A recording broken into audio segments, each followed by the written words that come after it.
abakozi ba Uganda AIDS Commission n'aba Vision Group bakomekereza kaweefube w'okukunga abantu okwetaba mu musomo guno ogunaabeera ku MOPS okutandika olunaku olw'enkya. Leero basibye mu bitundu by'e Kasubi ne Namuŋŋoona era bakebedde abantu ab'enjawulo omusaayi okumanya we bayimiridde ku bikwatagana n'akawuka. Abamu ku bantu beetoogedde nabo ekyokusaasaanya obulwadde bakitadde ku bannaabwe abataagala kwekebeza ate nga balina abaagalwa bangi.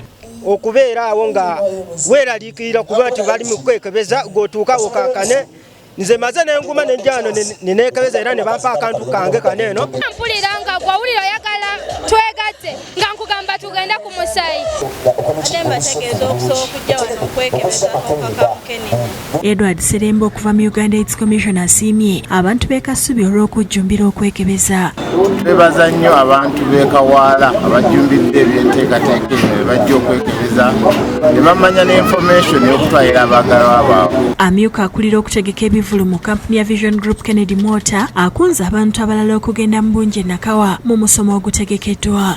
Njaga okubaza bonna abantu balungi abenyigidde mu nteekateeka eno okufaayo okumanya ekyobulamu bwe buyimiridde. Ofune ddagala. Download the app on App Store or Google Play Store now.